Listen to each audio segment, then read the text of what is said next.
If you're ever out in the wilderness, be it a forest or mountain range, and you hear a voice call out to you, pause before you respond or acknowledge it.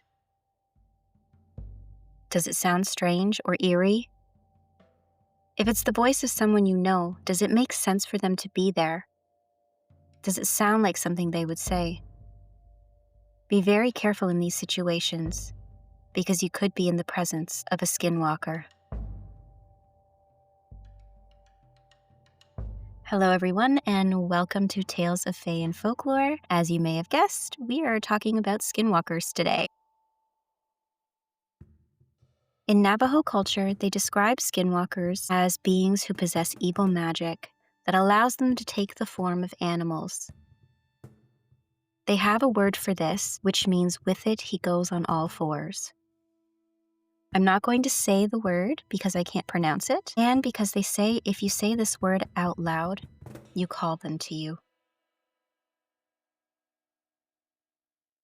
They also possess the ability to influence others, mimic voices, and invoke illness. They are often depicted as being naked or wearing the pelts of predatory animals. Some say when they are in the form of an animal, they will move strangely, or their eyes will be yellow or red. Or when they are in animal form, their eyes won't glow in the dark like an animal's would. However, when they are in human form, their eyes take on that animalistic glow in the dark. Do not lock eyes with these creatures.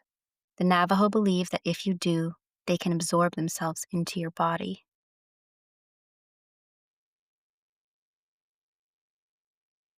There was a Navajo witch purge in 1878 because they believed skinwalkers to be witches with dark powers.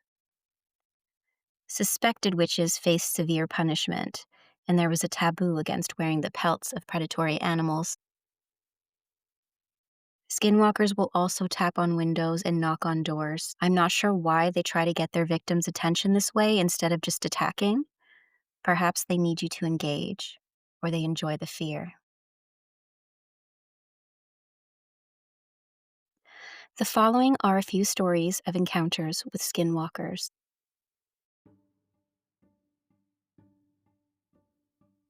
I had been working in the Appalachian Mountains for years as a ranger. I had seen many things: rabid bears, diseased animals, missing hikers, frozen to death. But none of these experiences prepared me for this. Some kids had gone missing along with their guide, so a group of rangers and I went searching, hoping to find them safe. But with the snow and the low temperatures, it was looking bleak.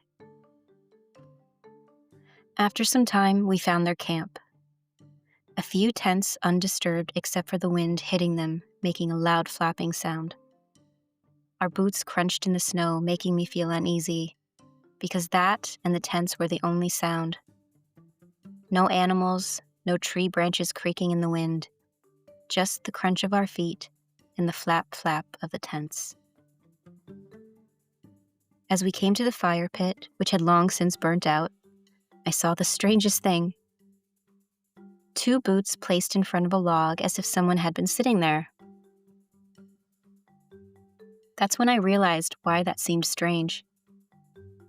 Just above the boots remained parts of the leg, the rest of the body missing. There was very little blood. Possibly the falling snow had covered it.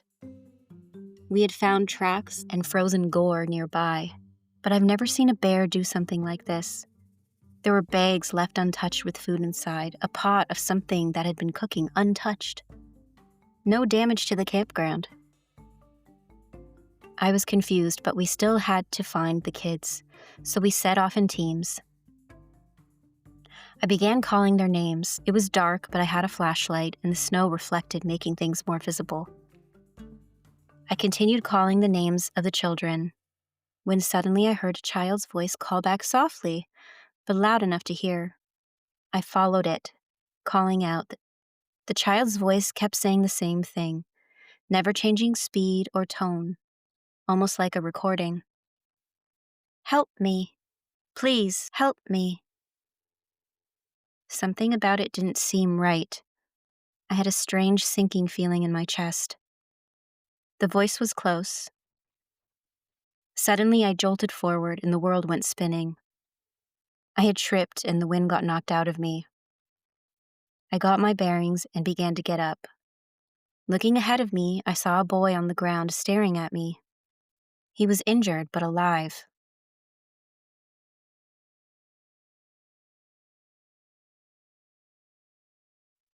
There were gashes on his face and arms. I went to ask if he was all right, but something in his gaze stopped me.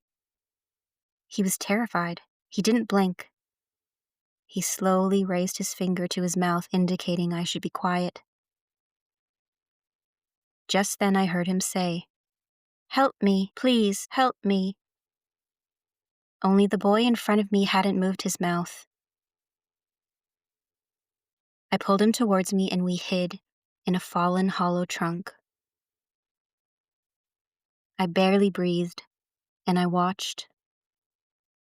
Something that looked like a child moved about 10 feet away, searching for us.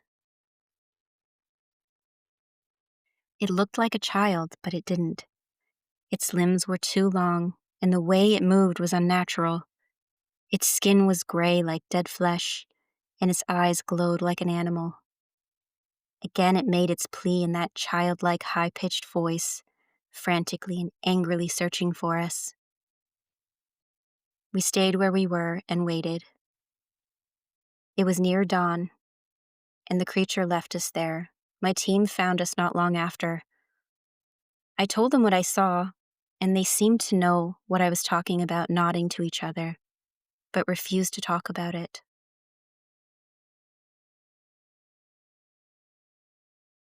This story was taken from Lighthouse Horror and reworded for reading purposes.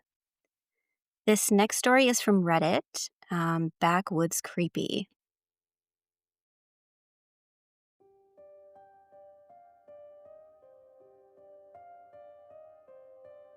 My friends and I go hiking often. We know how to prepare for these trips, and we have done this hike multiple times. We began the trek in, and it took us to the end a day, but we finally got to the lake. We set up camp and enjoyed ourselves to the sound of nature and had a few drinks. At the end of the night, we all settled into our sleeping quarters.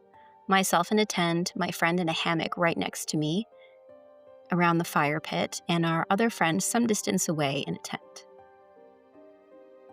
Now, it's important to note that my friend in the hammock was camped right next to me, maybe 10 feet away, while our other friend was probably 100 feet away or so. I had trouble sleeping, was restless even though I was warm. I kept getting shivers and tossing and turning in my sleeping bag, which I just attributed to the cold. I didn't think anything of it at the time and eventually began to drift to sleep.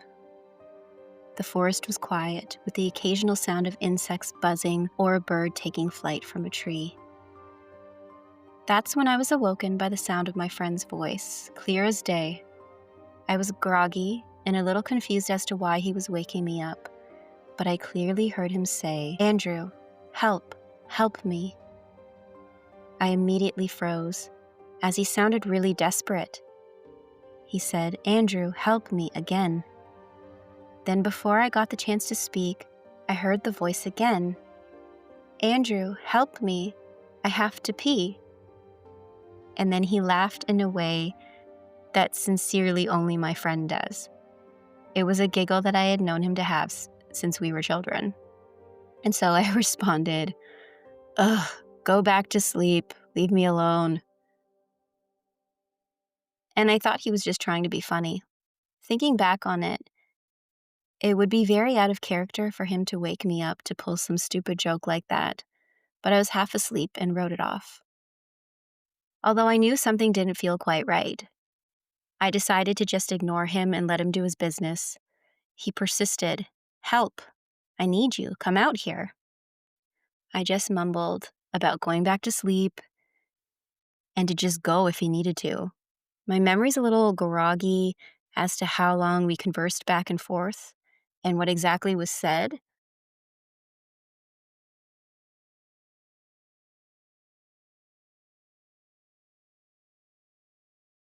but afterwards I had noticed that he hadn't made any noise to leave to go pee or get back in his hammock.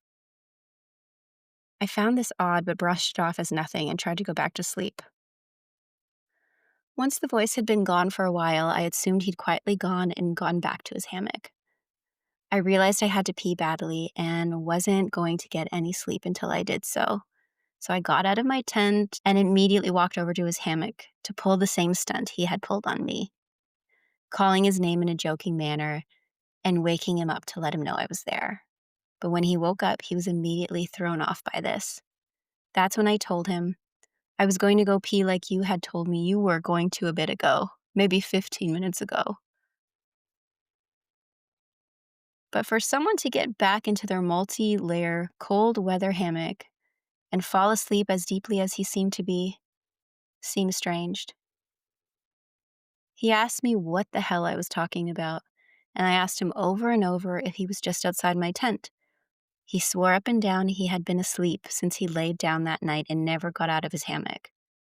That's when I felt the real chills go down my spine. Whatever had been outside my tent, asking for help in this high-pitched mocking voice that my friend would sometimes joke with, was not him. I told him, okay, it was nothing. Then I proceeded to go pee, keeping my eyes on the surroundings the entire time. Eventually, I was able to get back in my tent, warm up, and get drowsy enough to sleep. Even though the events that had just transpired terrified me to my core. I'm well aware of the lore of the area around northern New Mexico, and I wouldn't be the first of my friends to go missing without a trace had I opened my tent and followed that voice that night. Somehow I shook it off and was tired enough to start drifting off to sleep after I cozied up. That's when it actually tried to get me. That half-awake state between sleeping and awake. You know the place where you suddenly feel like you're falling but get jolted awake? Except this time I wasn't falling. Something had grabbed onto my tent and was dragging it at what felt like 50 miles per hour across the forest floor. I felt every bump when the tent was hitting tree stumps and rocks, destroying my tent and trashing me around viciously as I was being pulled at an insane speed through the trees, seemingly in a straight line. I must have traveled a good several hundred feet like this. That's when I opened my eyes. The only thing that felt different was the tent was no longer moving.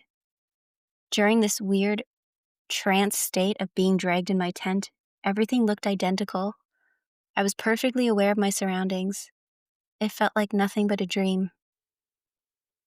However, when I finally opened my eyes, I was laying in my tent, seemingly undisturbed and unharmed.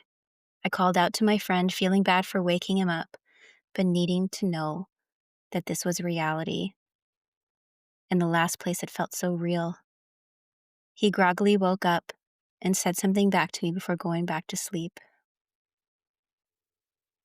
His response sounded legitimate to me, and I thought, that actually sounds like him, realizing that whatever I had heard earlier was so far from anything he would actually do or say. That thing that called out to me in a high-pitched, whiny voice mimicking my friend saying, "Help, help me. I need help, I have to pee.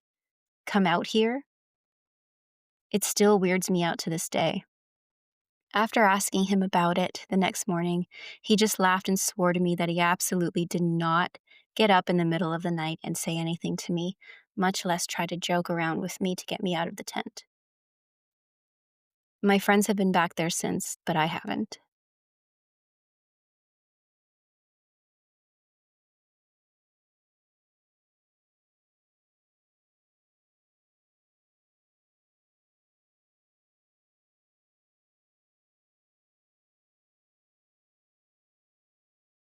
This next story is from CVLT Nation. It's called "They Ran Away on Their Back Legs."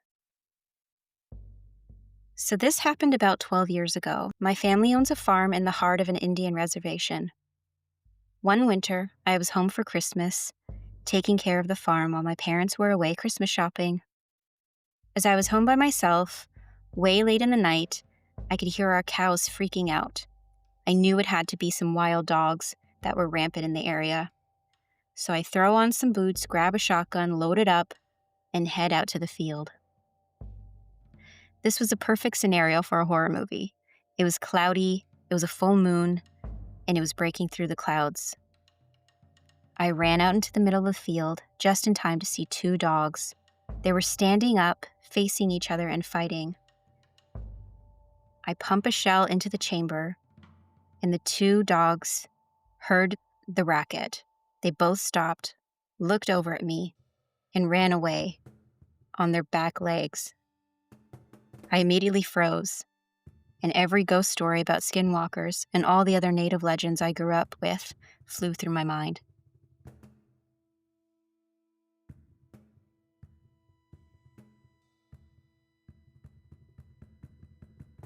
There are so many stories from the Appalachian Mountains and New Mexico and all over of people encountering these things.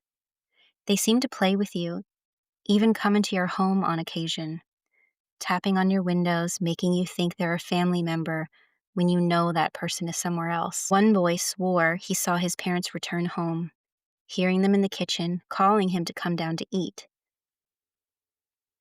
when his actual mother called him on the phone saying she was still at the store and that they were running late. All the while, the thing in his house kept calling him with his mother's voice, telling him to come down and open his bedroom door. Everyone says do not engage these creatures. Don't even mention them. If you hear something, no, you didn't. Ignore it. If you see something, no, you didn't. Ignore it. I'm not going to lie, guys, this episode has creeped me out a little bit. If I hear someone calling for help in the woods, I'm in trouble because I don't think I could ignore that. Best bet is to call 911 and not to investigate yourself and trust your instincts. If it feels off, it probably is. I hope you enjoyed this episode and that it didn't scare you as much as I scared myself. Thanks, guys. This has been Selena with Tales of Fae and Folklore.